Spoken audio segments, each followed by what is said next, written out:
Known as the political and cultural heart of the city, Parliament Hill is in an area of land located on the southern banks of the Ottawa River in downtown Ottawa. The Parliament buildings, a collection of Gothic-style structures, directly overlook the river. The 53-bell carillon on the Peace Tower marks each quarter hour.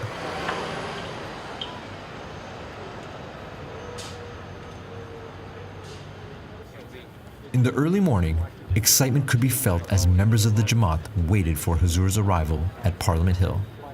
Arriving at around 10:30 a.m., Huzur was welcomed by Judy Segro, Member of Parliament for Liberals, the ruling party of Canada. Even the sun is shining for your visit today.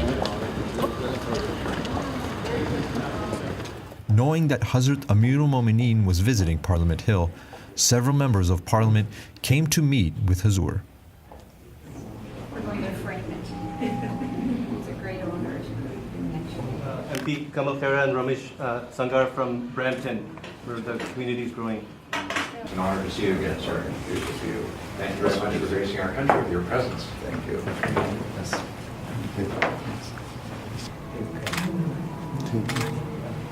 Thank you. Hazrat Amir al-Mo'mineen led Zuhr and Asr prayers within one of the halls in the Parliament building.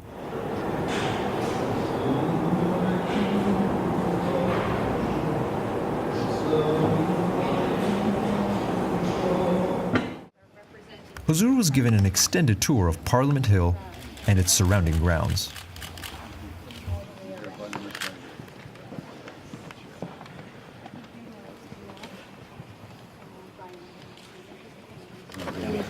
Different countries. A lot of information so that when researchers in the Library of Parliament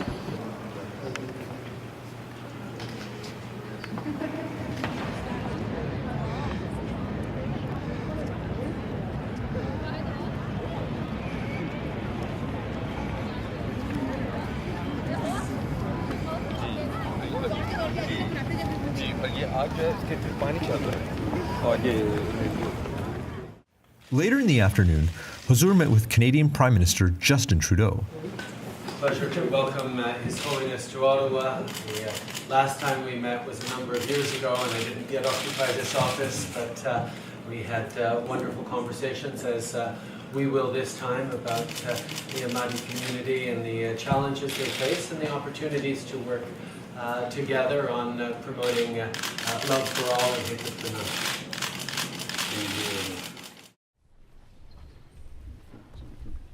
Please be seated.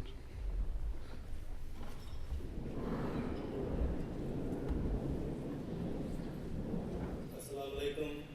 With your permission, we will begin with the translation, with the recitation of the Holy Quran by Sheikh Abdul Hadi Sahib.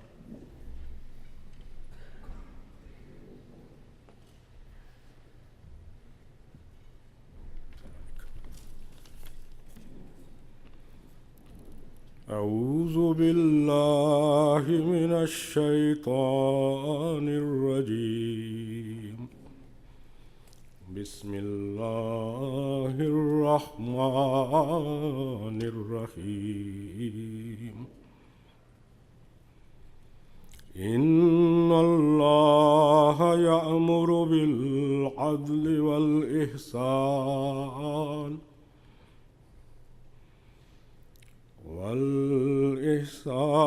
وإيتاء ذي القربى وينهى عن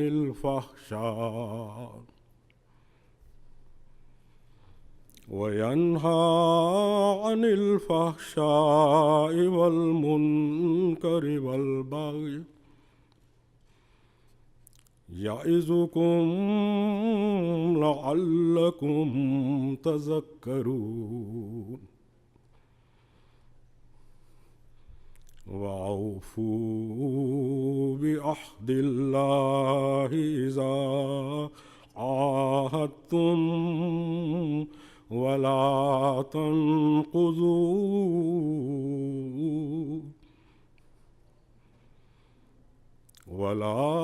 تنقضوا الأيمان بعد توكيدها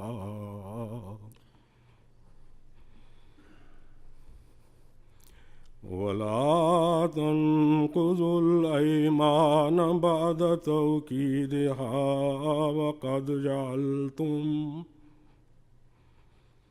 وقد جعلتم الله عليكم كفيلا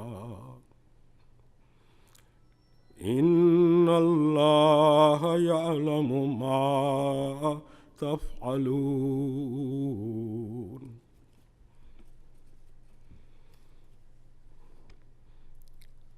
I have recited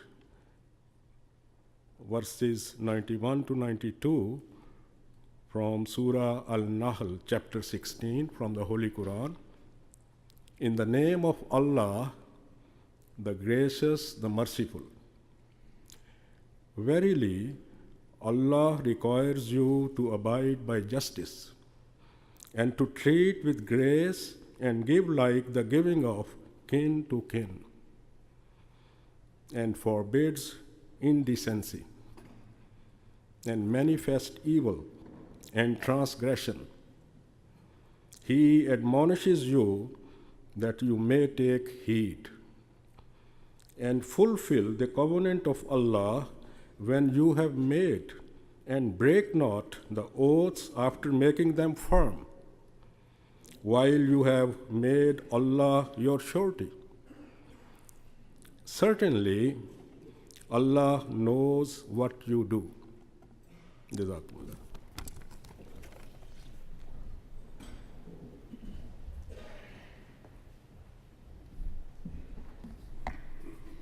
Bismillah ar-Rahman ar-Rahim, in the name of Allah, the gracious, the ever merciful.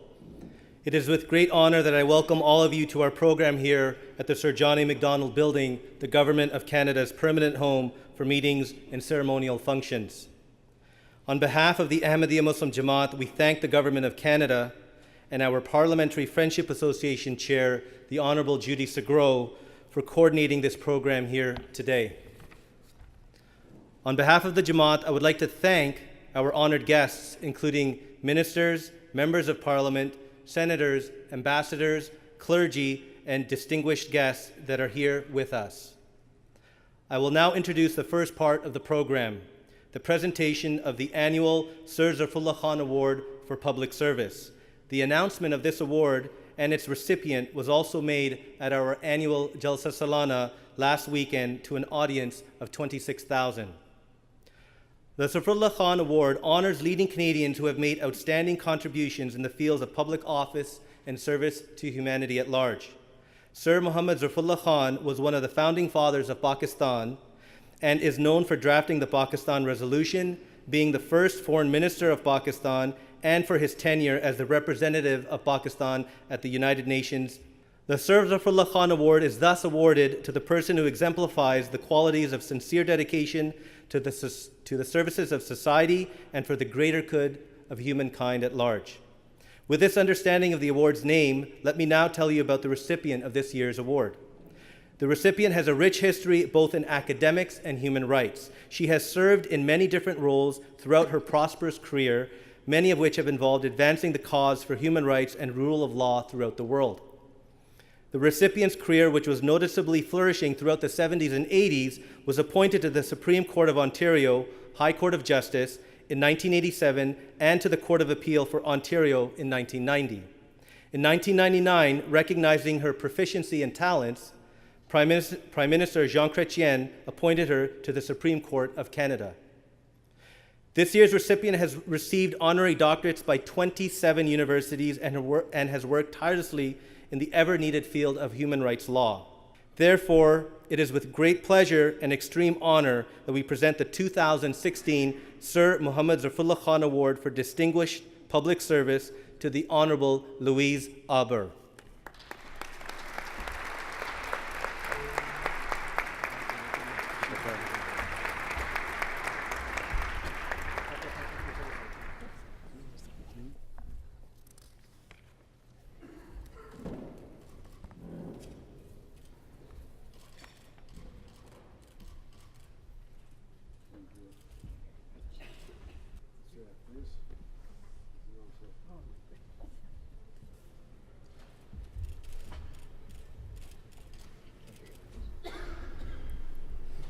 Your Holiness, Excellencies, distinguished guests, ladies and gentlemen, I'll just say a few words to convey to you how deeply honored I am to receive this very prestigious award named after a great jurist, lawyer, judge, and a great diplomat. I'm particularly honored to be associated with his name since he was a chief judge and president of the International Court of Justice, where I currently serve as an ad hoc member of the court. I also want to stress to you that I first came aware of the great work of the Ahmadiyya community when I was the United Nations High Commissioner for Human Rights. I met a delegation from that community when I was based in Geneva, and I have continued to be deeply impressed by the promotion of the culture of peace that this community has stood for and stands for in this very troubled world.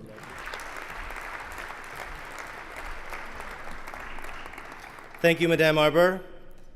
I will now request the Honorable Kirsty Duncan to take the podium and share her remarks as the official representative of the government.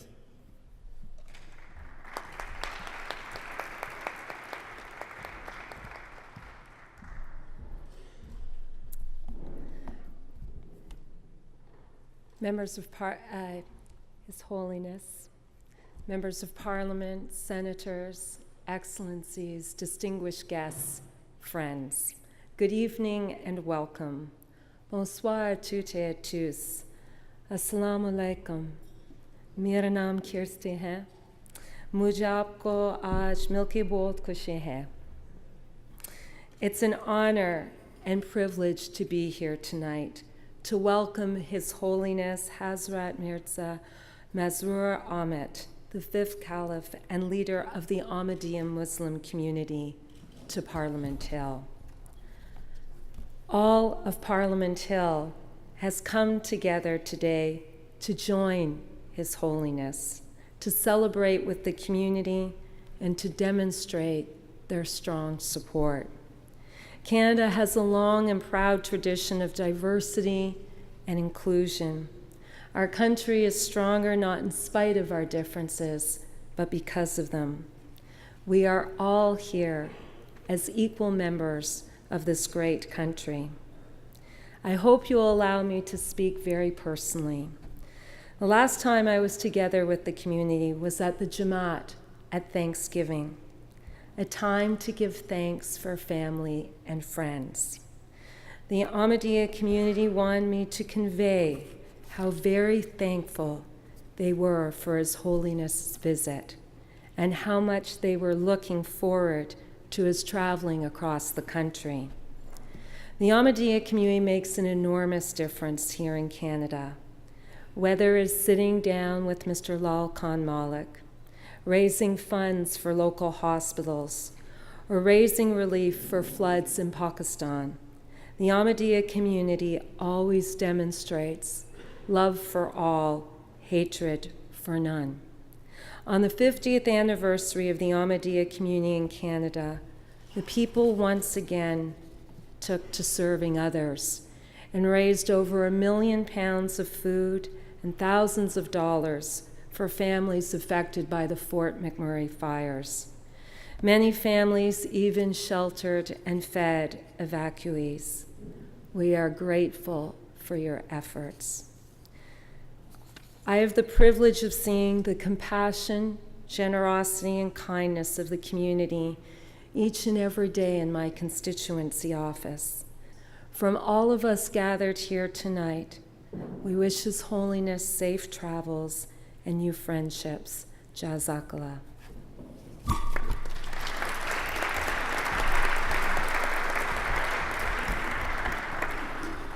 Our next guest is from the United States. Commissioner Dr. James Zogby from the United States Commission for International Religious Freedoms has made his time to be here with us today. Dr. Zogby?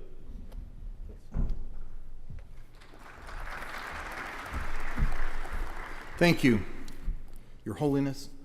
On behalf of the U.S. Commission on International Religious Freedom, I'm honored to be with you tonight. The Commission has a long record of working with your community.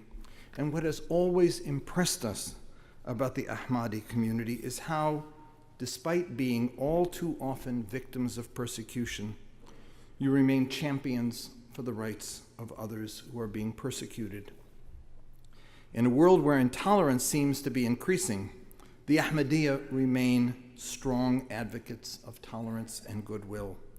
We believe, like you, that the right to proclaim and to practice one's religion peacefully and according to one's conscience is a basic human right that must be respected and never abridged by governments or by non-state actors. By saying, Your Holiness and my Canadian friends, I want to commend you for your humanity, your courage in standing for values to which we must all aspire, the right to live as free men and women, caring for each other, respecting each other, looking to those who are most vulnerable in our midst, and defending their rights to believe and to practice their faith and traditions as they see fit. Thank you.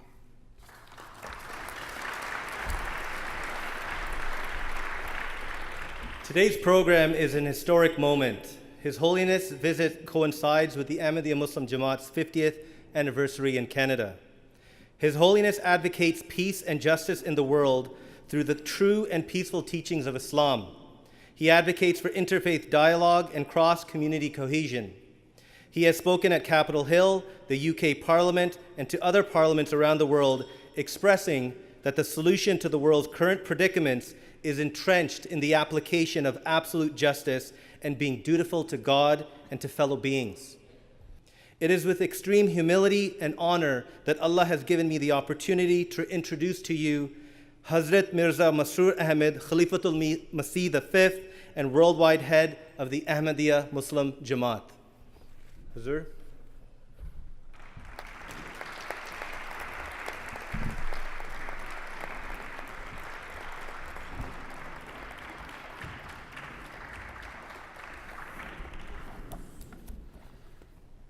Bismillah ar-Rahman ar-Rahim. In the name of Allah, the gracious, ever merciful. All the distinguished guests, Assalamu alaikum wa rahmatullahi wa barakatuhu. Peace and blessing of Allah be upon you all. First of all, I would like to take this opportunity to thank all of you for inviting me, especially our close friend Judy Sago. And I'm neither a political person and nor am I the leader of a political organization. Rather, I am the head of the Ahmadiyya Muslim community, which is a purely religious and spiritual community. Nonetheless, irrespective of differences of background, I believe that on the basis of humanity, we are all joined together and should therefore be united. All people and all organizations must collectively endeavor to uphold human values and strive to make the world in which we live a better and far more harmonious place. Consequently, if human values and human rights are not upheld in one country or region, it has a knock-on effect upon other parts of the world. And such wrongdoing can spread further afield. Conversely, if there is goodness, humanity, and prosperity in one part of the world, it will have a positive effect on other societies and other people. as a result of modern forms of communication and transport, we are all now much closer together and are no longer confined or bound by geography. Yet it is a strange and tragic paradox that even though we are more connected than ever before, we are actually growing more distant by the day. It is extremely regrettable and a source of grief that instead of uniting and spreading love amongst mankind, the world has paid far greater heed towards spreading hatred, cruelty, and injustice. People are unwilling to take personal responsibility for their failures, and so each individual blames others and considers the division and conflicts of the world to be the fault of everyone else but them. Consequently, we are passing through a time of great uncertainty, and no one can truly comprehend what the consequences of our actions will be, both in the short term and in the long term. In this age, when the fear of Islam is on the increase in much of the world, let me reassure all of you that Islam is not what you commonly see or hear portrayed in the media. As far as my knowledge of Islam is concerned, I only know of that Islam whose teachings are based on its name. The literal meaning of the word Islam is peace, love, and harmony. And all of its teachings are based upon these noble values. However, unfortunately, it cannot be denied that there are some Muslim groups whose beliefs and actions are in total contrast to this. In complete violation of Islam's fundamental teachings, they are perpetrating the most horrific violence and terrorism in its name.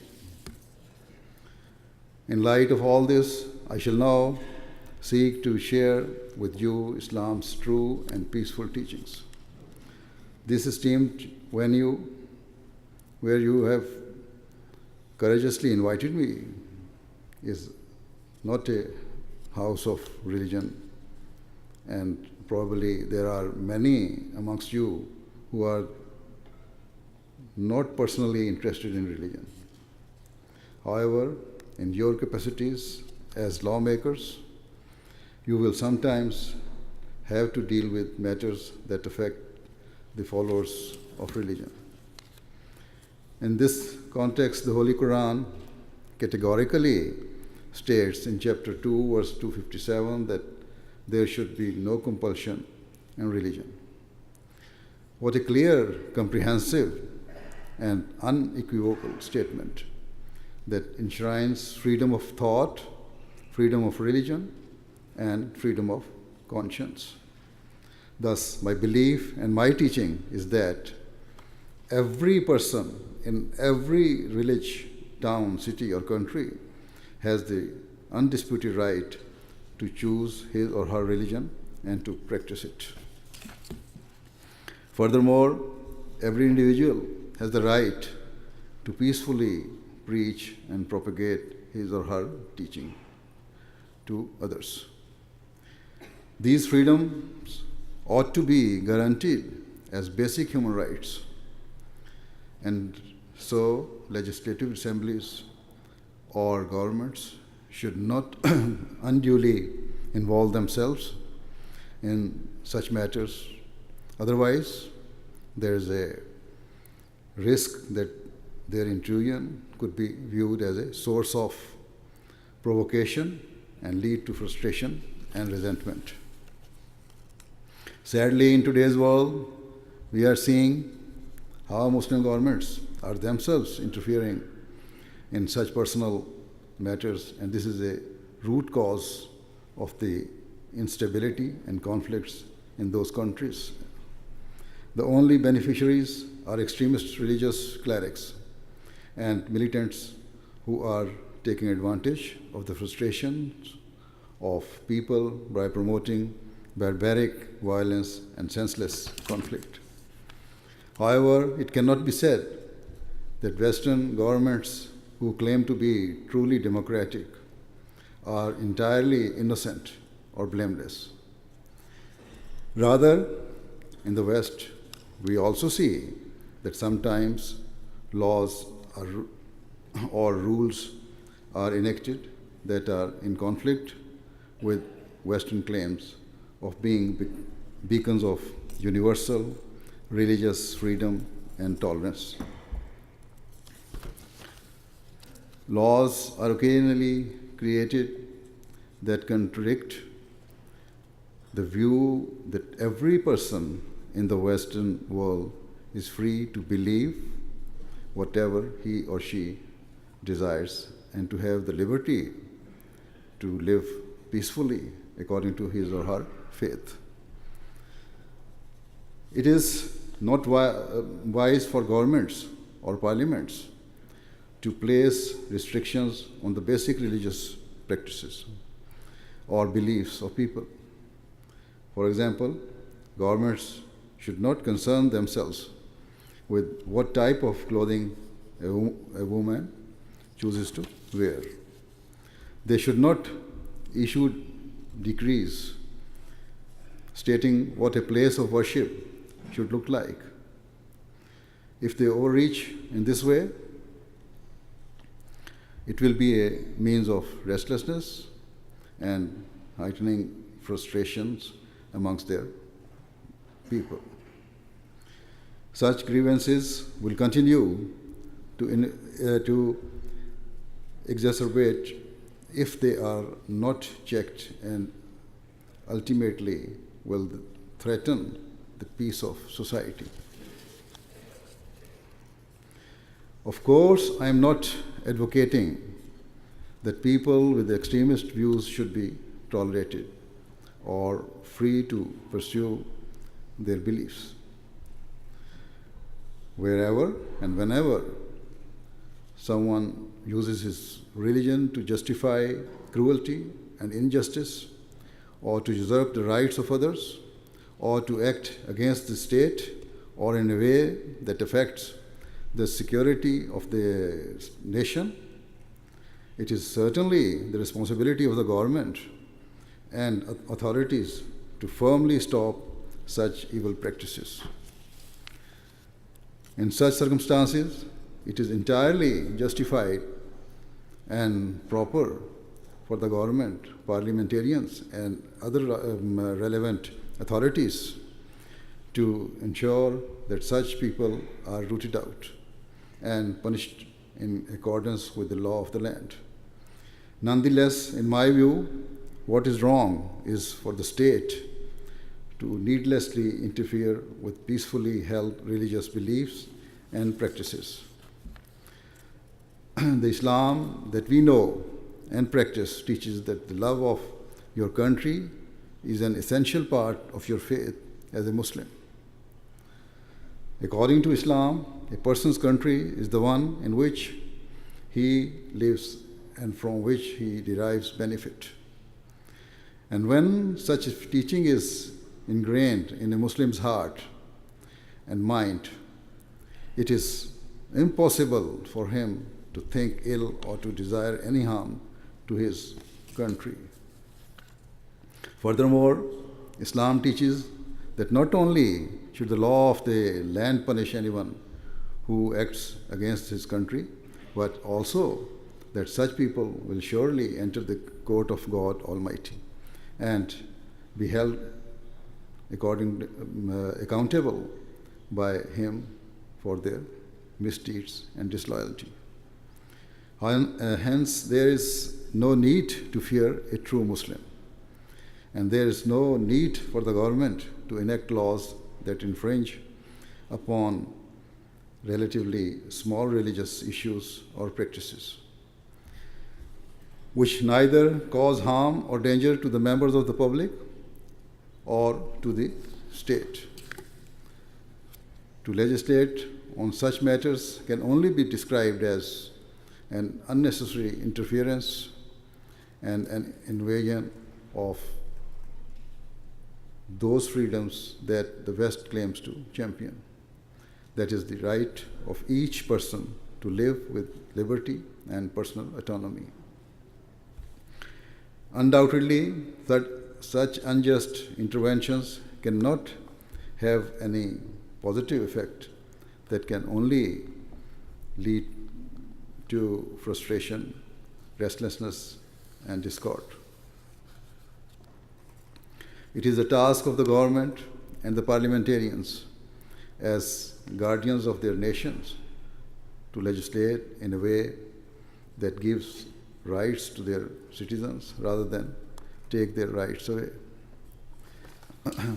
This should be done across the board, indiscriminately, so that the rights of all people, whether they be Muslims, Christians, Jews, Hindus, Sikhs, or the people of any other belief, including those who are not religious, are upheld and guaranteed at all times. As I have already said, it is a cause of deep sorrow that in both the Muslim world and also among some developed non-Muslim countries, certain policies have been made that undermine these core freedoms, which have in turn caused grievances amongst segments of the public. Therefore, rather than seeking superficial plaudits, they should look at the bigger picture of how they can bring peace to their nations and ensure that their country and the wider world becomes united and increasingly prosperous. Yet, unfortunately, instead of taking a long-term view, it seems that most leaders or governments have joined an unhealthy race for power and a battle to assert their dominance over others. Consequently, they are increasingly willing to interfere in the personal and religious matters of their citizens due to this thirst of supremacy and control. Such policies are unwise and an unnecessary means of further destabilizing the world, especially given that we are already facing so many different problems and issues that threaten the peace of the society.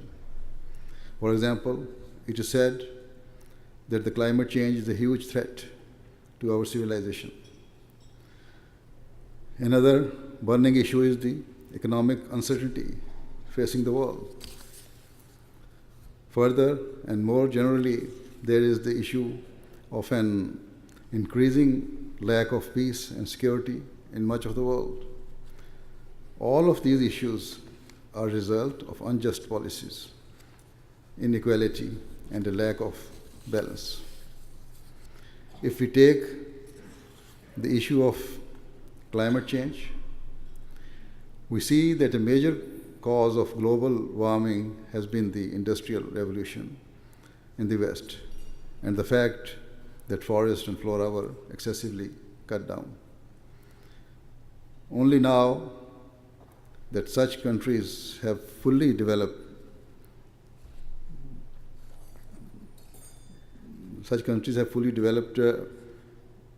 are they happy to call for a reduction in the carbon emission or other industrial restrictions. However, such regulation may slow down and curb the advancement and growth of emerging powers, such as India and China. And so, these rising nations may well view such restrictions as hypocritical, unfair, and an attempt by the historically dominant powers to stop them from progressing and from challenging the global order. Thus, the issue of climate change is actually not only an environmental issue, but is also contributing to the world's lack of peace and increasing resentment between nations. Similarly, in terms of the global financial crisis, many experts admit that governments have long made unwise policies and that today's fiscal uncertainty has now reached a level where it threatens the peace of the world. There are also many other factors that are contributing to the world's lack of peace, and regrettably, many are linked to self-serving and unjust policies that have been implemented by certain countries. Anyway, the ultimate result of the various risks and global threats is that the world is rapidly moving towards an unthinkable catastrophe. Due to the current instability, both the world's governments and the members of the public are becoming increasingly anxious and concerned. There are so many troubling issues, the world no longer knows which to prioritize. Should they focus first on the global warming and climate change? Or should they address the financial crisis? Or should they prioritize the fight against terrorism, warfare, and extremism? Or should they focus on the latest development in Syria, where Russia and the United States are openly opposing one another? Or the most recent is the direct conflict between USA and Yemen. Personally, it is my view that the most critical and pressing issue facing us is the lack of peace in the world. And it is a case of huge regret that the Muslim countries are the center of such instability and disorder, even though their religion has given them unparalleled teachings of how to establish and maintain peace. For example, in chapter 23, verse 9 of the Holy Quran, it is stated that the true Muslim is a person who fulfills any covenant or promises with which they have been entrusted. To be handed the keys to the government is a huge trust, and so we often see heads of state pledge to serve their nations faithfully and with absolute justice.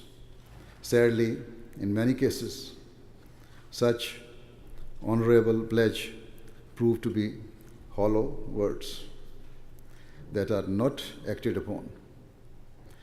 Whereas, if this Quranic teaching was followed, we would never see division or conflict between the public and their governments.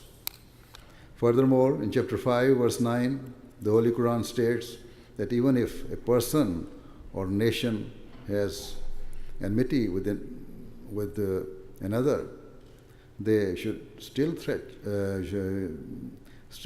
them in an entirely fair and just manner, no matter the circumstances, because that is what Allah the Almighty desires.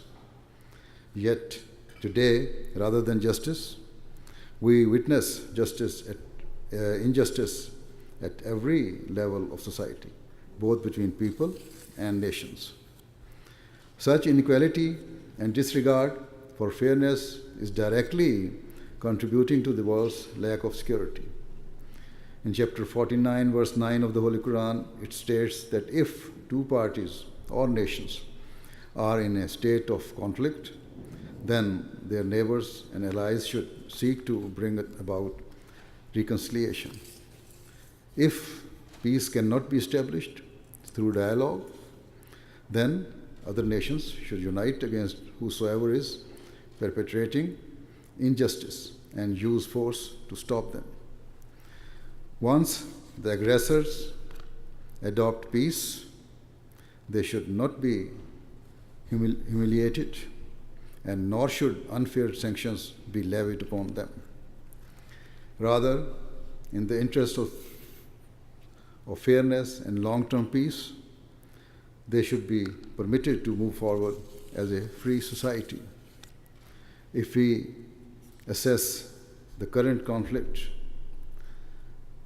in the Muslim world, it is clear that this principle of uniting against those who seek to undermine peace has not been observed.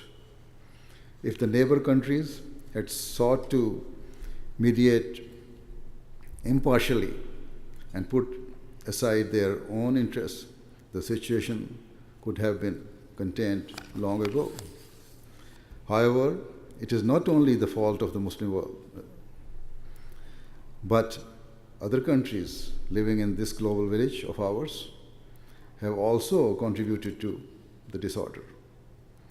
If the major powers had acted equitably and sincerely at all times, we would not have seen such discord, and we would not have seen the emergence of Daesh or extremist rebel groups in countries like Syria and Iran. Regrettably, some major powers have not played their role in establishing peace and have instead enacted unjust policies in order to serve their own interests. For example, certain Western countries have always had an interest in the oil reserves of the Arab world, and this interest has motivated their policies over a long period of time. Further, they have sold huge stocks of weapons to Muslim countries without considering the potential consequences. What I am saying is nothing new or concealed. Rather, it is well documented. For example, a report by Amnesty International published in December 2015 states that decades of reckless arms trading had contributed to the terrorism conducted by Daesh. It stated that the majority of the weapons being used by Daesh were originally produced in the United States and Russia. Furthermore, Patrick Wilkins, a researcher on arms control at Amnesty, concluded the report by stating, "The vast and varied weaponry being used by ISIS is a textbook case of how reckless arms trading fuels atrocities on a massive scale." Certainly, it is well known that Muslim countries do not have sophisticated arms factories that could produce the state-of-the-art weapons used in the Middle East. And so, the vast majority of artillery being used in the Muslim world is being imported from abroad. If the major powers cease to trade arms and ensure that the other supply lines of the warring governments, rebels, and terrorists were cut, such conflicts could be brought to a swift conclusion. For example, it is well known that Saudi Arabia is using weapons purchased from the West in its war in Yemen, in which thousands of innocent civilians, including women and children, are being killed. And so much destruction is being wrought. What will be the ultimate result of such arms trading. The people of Yemen, whose lives and futures are being destroyed, will not only bear hatred and seek revenge from Saudi Arabia, but will also bear hate towards Saudi's arms suppliers and the West in general. With no hope or future prospects left, and having witnessed the most horrific brutality, members of their youth will be prone to radicalization. And in this way, a new vicious cycle of terrorism and extremism will arise. Are such destructive and devastating consequences worth a few $1 billion? Thus, there is no longer only a risk to the Muslim countries who are at the epicenter of today's conflicts. Rather, the threat has spread much further afield, as we have already witnessed with the recent terrorist attacks in Paris, Brussels, and the United States. There have also been lower-level terrorist incidents here in Canada over the past couple of years, of which you will all be well aware. Furthermore, despite the fact that Canada lies thousands of miles away from the Arab world, still we find that Muslim youths have traveled from this country to join extremist groups in Syria and Iraq. Of great concern is the fact that, according to the Canadian government's own statistics, 20% of those who have gone to Syria or Iraq have been women, and this means they will not only have been radicalized themselves, but will also be indoctrinating and brainwashing their children. In order to tackle radicalization and extremism, we must also assess what are its causes and symptoms. Regrettably, most radicalized Muslims who are living in the West have no knowledge or even a basic understanding of Islam's teachings. Thus, their radicalization is a result of their personal frustration and not due to any ideological convictions or beliefs. Apart from online radicalization or hate preaching in mosques or the spread of extremist literature, I believe that a major cause of the radicalization of Muslim youths living in the West has been the economic crisis, and many published reports corroborate this. There are many young Muslims who have gained qualifications, but in spite of their education, have not attained suitable employment and so have become marginalized and frustrated. Due to economic difficulties, they are vulnerable and easy prey for extremist clerics and terrorist recruiters. Hence, if young people are given fair opportunities to better themselves and to enter the workforce, it will be a means of keeping one's country safe and secure. At a global level, if only the major powers and the international institutions, such as the United Nations, had truly acted upon their founding principles under all circumstances, then we would not have seen the toxic plague of terrorism infect so many parts of the world.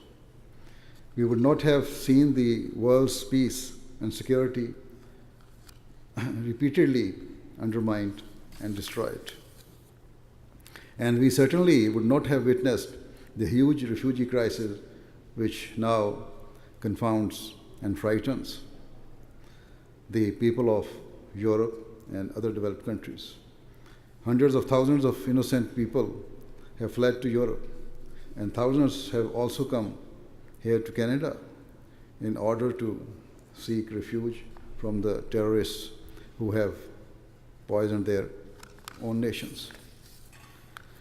Though most of the refugees will be the genuine and decent people, just one or two negative incidents, as we have seen in the past year, are enough to cause panic, as we are starting to see in Europe and also to some extent here in North America. Hence, we are seeing with our own eyes just how uncertain the world is becoming and how hatred and anxiety has consumed and engulfed much of the world. I repeat that the root cause remains injustice and inequality. Ultimately, a lack of fairness is also what precipitated the global financial crash and the growing disparity between the rich and the poor during the past few years. I say this given that whilst developed and richer nations may have chosen to invest in poorer countries, they have prioritized their own vested interest above facilitating the development of those local countries. Rather than exploitation and greed, the developed nations ought to have championed the rights of the weaker nations and sought their advancement. They ought to have sincerely helped the people of those poor nations stand upon their own 2 feet with dignity and honor. Yet, most regrettably, this has simply not happened. In chapter 20, verse 132 of the Holy Quran, it instructs that no one should cast covetous eyes upon the wealth or resources of others. If the entire world agreed upon this one principle, then the world's financial system would be fair and just.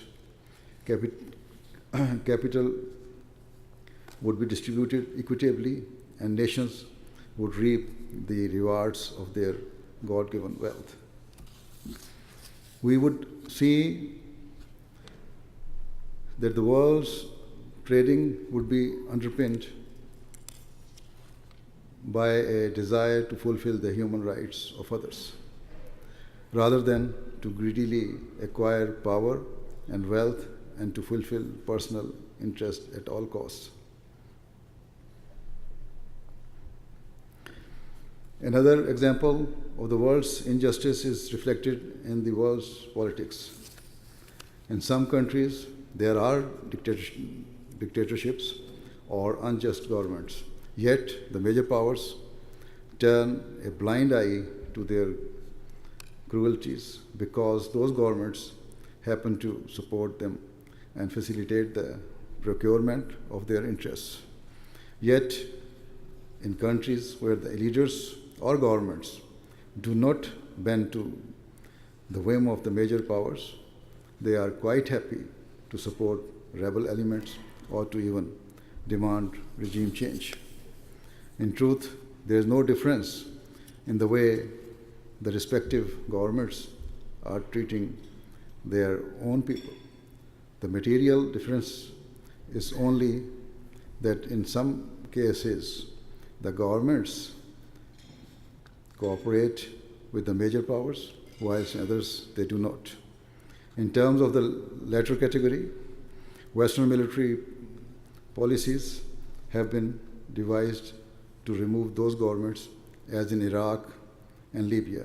And similarly, such attempts have been made in Syria over the past few years. Time has proved Canada's decision not to take part in the Iraq war as the right one. And I also agree with your government's decision to halt its airstrikes in Syria until the circumstances of that particular conflict and the means to resolve it become much clearer. At a broader level, the United Nations must also play its role in establishing peace in the world, unencumbered by politics, injustice, or favoritism. I hope and pray that Allah the Almighty enables the United Nations and the world governments to act in this way so that true and long-lasting peace may be established. The alternative does not bear thinking about, because if we continue as we are, then the world is charging madly towards a huge catastrophe in the shape of another world war. May Allah grant wisdom to the world's leaders and policymakers so that the world we leave behind for our children and future generation is a world of peace and prosperity, and not the crippled economy and malformed children. Amen. At the end, I would like to once again thank you for inviting me here today. Thank you very much.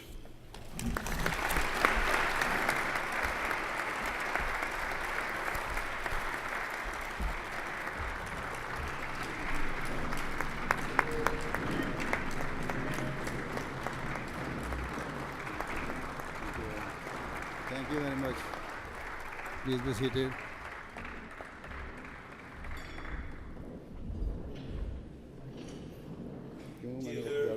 Our chair of the Ahmadiyya Friendship Association, Honorable Judy Segro, would like to make a presentation.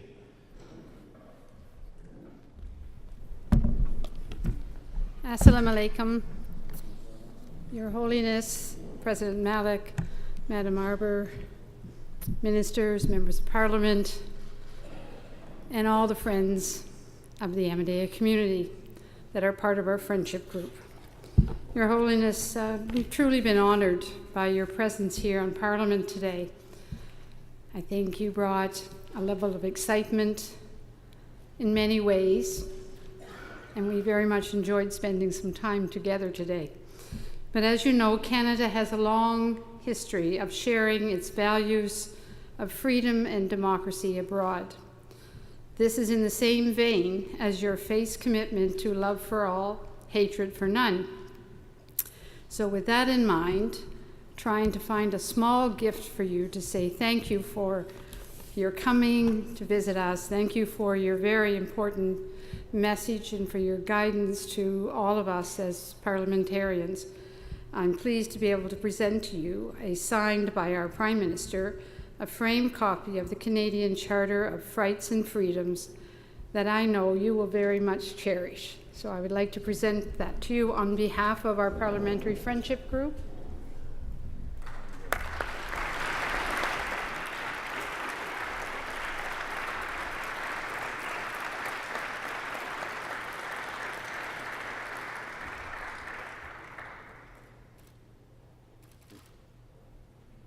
Thank you very much.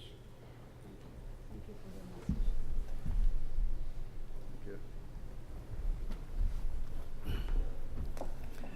As is customary with the conclusions of our program, we would like to end before dinner with a silent prayer. Hazur, if I may request you to please lead us in a silent prayer. The silent prayer.